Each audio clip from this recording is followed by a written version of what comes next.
Protocol ಉಲ್ಲಂಘನೆಯಿಂದ ಸರ್ಕಾರದ ಬೊಕ್ಕಸಕ್ಕೆ ಎಷ್ಟು ಲಾಸ್ ಆಗಿದೆ ಮತ್ತೆ ಯಾವ ರೀತಿ ಕಳಂಕ ಮೆತ್ತುವ ಪ್ರಯತ್ನಗಳಾಗಿದೆ ಅನ್ನೋದು ಗೊತ್ತಿದೆ ನಿಮಗೆ. ಸೊ ಈ ಪ್ರೋಟೋಕಾಲ್ ವಿಚಾರದಲ್ಲಿ ಸ್ವಲ್ಪ ಸ್ಟ್ರಿಕ್ಟ್ ಆಗೋದಕ್ಕೆ ಸರ್ಕಾರ ಕೂಡ ಮುಂದಾಗಿದೆ ಅನ್ನೋದು ತಿಳಿದು ಬರ್ತಾ ಇದೆ. ಹಾಗಾದ್ರೆ ಏನು ಡೀಟೇಲ್ಸ್ ನೋಡಿ. ಇನ್ನು ಮುಂದೆ ಹೆಂಡತಿ ಮಕ್ಕಳು ಮೊಮ್ಮಕ್ಕಳಿಗೆ ಪ್ರೋಟೋಕಾಲ್ನ ವ್ಯವಸ್ಥೆಗಳು ಯಾರೂ ಕೊಡಂಗಿಲ್ಲ. ಮುಂಚೆನೂ ಇರಲಿಲ್ಲ, ಇದು ಮುಂಚೆನೂ ಕೊಡಂಗಿರಲಿಲ್ಲ. ಆದರೂ ಅಧಿಕಾರದ ದುರ್ಬಳಕೆನ ತುಂಬಾ ಜನ ಮಾಡ್ಕೊಳ್ತಾ ಇದ್ರು. ರೂಲ್ಸೇ ಇಲ್ಲ ಬೇರೆಯವ್ರಿಗೆ ಹೋಗೋದಕ್ಕೆ ಪ್ರೋಟೋಕಾಲು. ರಾಜ್ಯ ಸರ್ಕಾರಕ್ಕೆ ಗೌರವ್ ಗುಪ್ತಾ ಅವರು ಇದರಲ್ಲಿ ಸ್ಟ್ರಿಕ್ಟ್ ಮಾಡಿ ಅಂತ ಶಿಫಾರಸನ್ನು ಮಾಡಿದಾರಂತೆ. ರಣ್ಯಾರಾವ್ ಕೇಸ್ನಲ್ಲಿ ಪ್ರೋಟೋಕಾಲ್ ಉಲ್ಲಂಘನೆ ಆಗಿದ್ದು ಸ್ಪಷ್ಟ. ತನಿಖೆ ವೇಳೆ ಆಘಾತಕಾರಿ ಘಟನೆಗಳು ಕೂಡ ಬಯಲಿಗೆ ಬಂದಿದೆ. ಪ್ರೋಟೋಕಾಲ್ ಅನ್ನ IAS ಮತ್ತು IPS ಅಧಿಕಾರಿಗಳ ಕುಟುಂಬ ತಮಗಿಷ್ಟ ಬಂದಂಗೆ ಬಳಸ್ಕೊಳ್ತಾ ಇದ್ರು. ಹಾಗಾಗಿ ಇದರಿಂದ ದುರ್ಬಳಕೆ ಆಗುವಂತಹ ಆತಂಕ ಮುಂದೆ ಕೂಡ ಇರಬಹುದು ಅನ್ನೋ ಆತಂಕವನ್ನ ವರದಿಯಲ್ಲಿ ವ್ಯಕ್ತಪಡಿಸಿದ್ದಾರೆ ಗೌರವ್ ಗುಪ್ತಾ ಅವರು. ಸೊ ಸ್ಟ್ರಿಕ್ಟ್ ಮಾಡಿ ಪ್ರೋಟೋಕಾಲ್ ವ್ಯವಸ್ಥೆಯನ್ನ ಅಂತ ಶಿಫಾರಸನ್ನು ಮಾಡಿದ್ದಾರೆ. ಇದನ್ನ ಎಷ್ಟರ ಮಟ್ಟಿಗೆ ಇಂಪ್ಲಿಮೆಂಟೇಷನ್ ಮಾಡ್ತಾರೆ ಅನ್ನೋದು ಪ್ರಶ್ನೆ.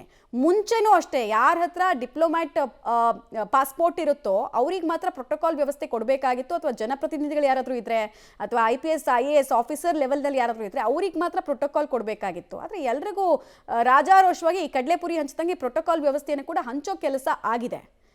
ತಪ್ಪನ್ನು ಹೆಂಗೆ ತಿದ್ಕೊಳ್ತಾರೆ ಅನ್ನೋದು ಪ್ರಶ್ನೆ. ಡೀಟೇಲ್ಸ್ ಕೊಡ್ತಾರೆ ರವೀಶ್. ಮುಂಚೆನೂ ಅವಕಾಶ ಇರಲಿಲ್ಲ, ಆಗಲೂ ರಾಜಾರೋಷವಾಗಿ ಕುಲ್ಲಂಕುಲವಾಗಿ ಎಲ್ರಿಗೂ ಪ್ರೋಟೋಕಾಲ್ ಸಿಗ್ತಾ ಇತ್ತು. ಈಗ ಇವ್ರು ಶಿಫಾರಸ್ ಮಾಡಿದ್ದಾರೆ.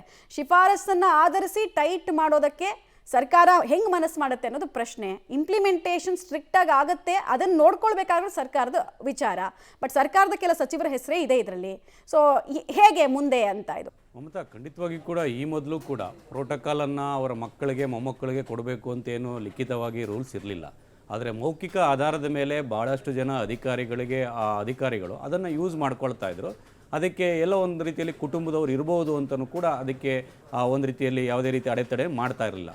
ಆದರೆ ಸಾಕಷ್ಟು ಪ್ರಕರಣಗಳಲ್ಲಿ ಎಲ್ಲೋ ಒಂದು ಕಡೆ ಪ್ರೋಟೋಕಾಲನ್ನು ಪಡೆದುಕೊಂಡಂಥ ಮಕ್ಕಳಿರ್ಬೋದು, ಮೊಮ್ಮಕ್ಕಳಿರ್ಬೋದು ಅಥವಾ ಹೆಂಡತಿ ಇರ್ಬೋದು, ಇವರು ಬೇರೆ ರೀತಿಯಲ್ಲಿ ಅದನ್ನು ದುರ್ಬಳಕೆ ಮಾಡಿಕೊಂಡಿರ್ತಕ್ಕಂಥದ್ದು ಕೂಡ ಈ ಒಂದು ತನಿಖಾ ವಿಚಾರದಲ್ಲಿ ಕಂಡು ಬಂದಿದೆ. ಯಾಕೆಂದರೆ ಇದು ರಣ್ಯಾರಾವ್ ಗೋಲ್ಡ್ ಸ್ಮಗ್ಲಿಂಗ್ ಕೇಸಿಂದ ಎಲ್ಲ ವಿಚಾರಣೆ ನಡೆದಂಥ ಸಂದರ್ಭದಲ್ಲೂ ಕೂಡ ಈ ಹಿಂದೆಯೂ ಕೂಡ ಆ ಒಂದು ಪ್ರೋಟೋಕಾಲ್ ಆ ಒಂದು ನೋಡ್ಕೊಳ್ತಕ್ಕಂಥ ಒಂದು ಅಧಿಕಾರಿಗೆ ಒಂದು ರೀತಿಯಲ್ಲಿ ಬೇರೆ ಬೇರೆ ರೀತಿಯಲ್ಲಿ ಕರೆ ಮಾಡಿ ಇವರಿಗೆ ಪ್ರೋಟೋಕಾಲ್ ಕೊಡಬೇಕು ಅಂತ. ಅಂದರೆ ವಿದೇಶಕ್ಕೆ ಹೋಗುವಂಥ ಸಂದರ್ಭದಲ್ಲಿ, ಬರುವಂಥ ಸಂದರ್ಭದಲ್ಲಿ ಆಗಿರ್ಬೋದು, ಮತ್ತು ಬೇರೆ ಕಡೆಗಳಲ್ಲಿ ಹೋಗುವಂಥ ಸಂದರ್ಭದಲ್ಲಿ ಆ ಅಧಿಕಾರಿಗೆ ಯಾವ ರೀತಿ ವ್ಯವಸ್ಥೆ ಇತ್ತು ಅದನ್ನು ಅವ್ರ ಮಕ್ಕಳು ಮತ್ತು ಹೆಂಡತಿ ಮೊಮ್ಮಕ್ಕಳಿಗೂ ಕೂಡ ಕೊಡ್ತಾ ಇದ್ರು ಅಂತ ಆ ಒಂದು ವರದಿಯಲ್ಲೂ ಕೂಡ ಉಲ್ಲೇಖ ಆಗಿದೆ. ಹಾಗಾಗಿ ಇನ್ನು ಮುಂದೆ ಆ ರೀತಿ ಯಾವುದೇ ರೀತಿಯ ಪ್ರೋಟೋಕಾಲನ್ನು ಕೊಡೋದು ಬೇಡ. ಅಂದರೆ ಒಬ್ಬ ಅಧಿಕಾರಿ ಅವನಿಗೆ ಯಾವ ರೀತಿ IAS IPS ಮತ್ತು IFS ಅಧಿಕಾರಿಗೆ ಪ್ರೋಟೋಕಾಲ್ ಇರುತ್ತೆ ಆ ಅಧಿಕಾರಿಗೆ ಮಾತ್ರ ಇರಬೇಕಾಗತ್ತೆ. ಉಳಿದವ್ರಿಗೆ ಯಾರಿಗೂ ಕೂಡ ಇಲ್ಲ. ಮೌಖಿಕವಾಗಿಯೂ ಕೂಡ ಕೊಡೋಂಗಿಲ್ಲ. ಒಂದು ವೇಳೆ ಏನಾದರೂ ಮೌಖಿಕವಾಗಿಯೂ ಕೂಡ ಪ್ರೋಟೋಕಾಲನ್ನು ಕೊಟ್ಟಂಥ ಸಂದರ್ಭ ಅವ್ರ ಮೇಲೆ ಕ್ರಮ ಆಗಬೇಕು ಅಂತಲೂ ಕೂಡ ಸ್ಪಷ್ಟವಾಗಿ ಈ ಒಂದು ಶಿಫಾರಸ್ನಲ್ಲಿ ಹೇಳಿದ್ದಾರೆ.